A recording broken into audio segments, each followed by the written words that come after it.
Энэ өдрүүдэд Монгол Улсын ерөнхийлөгч Ухнагийн хөрөлсөхөө бүгд найрамдах Казахстан улсад төрийн айлчлал хийж байна. Ерөнхийлөгчийн төвшөндөө 20 жилийн дараа болж байгаа энэхүү айлчлалын хүрээнд өнгөрсөн 34 жилийн хугацаанд хоёр орны харилцаанд гарсан ололт амжилтыг дүгнэхийн зэрэгцээ, стратегийн түншлэлийн харилцааг өргөжүүлэх, харилцааг эдийн засгийн агуулгаар баяжуулах, олон улс бүс нутгийн давцанд хамтын ажиллагааг гүнзгийрүүлэх асуудлуудыг хэлэлцэх юм а.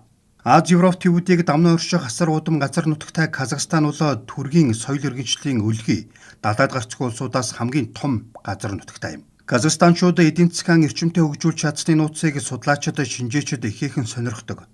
Тусгаар тогтнолоонд зарлаж үйсэн 1991 онд Казахстанд нөхцөл байдал туйлын хүнд байсан. Далайд гарцгүй байдал нь эдийн засгийн боломжийг хязгаарладаг. Асар том газар нутагтай Хуамын нагтаршил маш багатай, дээр нь жигд бус байдлаараа дархан суурьшиж байлаа. Түүнээс гадна зугар үндэстэй яснаас бүрддэг тус улсын уугуул иргэд болох казакууд Хуамын олон болж чадаагүй маа. Эдийн засгийн байдал маш хүнд байсан. Ажилгүйдэл, барааны хомсдол, инфляц нүүрлжээ. Зөвлөлт холбоот улс задрах үед Казахстаны эдийн засгийн үзүүлэлтүүд маш муудаж 1992 онд мөнгөний ханш 2962-80 хувиар унсан.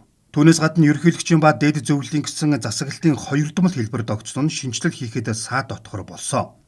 Мөн иргэд олноороо хөлийн чандыг зорьсон тул мэрэгжилтэй боловсон хүчин асар ихээр дутагдж байсан юм а.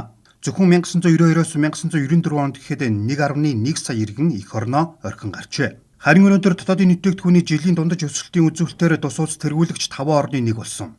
Төв Азийн орнуудын дотроос хамгийн түрүүнд дэлхийн хамгийн том 50 эдийн засгийн тоонд багтсан. Харин худалдаа авах чадварын үзүүлэлтээр тооцсон дотоодын нийт бүтээгдэхүүний хэмжээгээр 36 дугаарт бичигдэж, дотоодын нийт бүтээгдэхүүн нь $973 тэрбум хүрч $1.80 төгсчээ. Тус улс 2028-аас 2029 онд өндөр орлоготой орнуудын игнэнд орох зорилт тавьсан байна.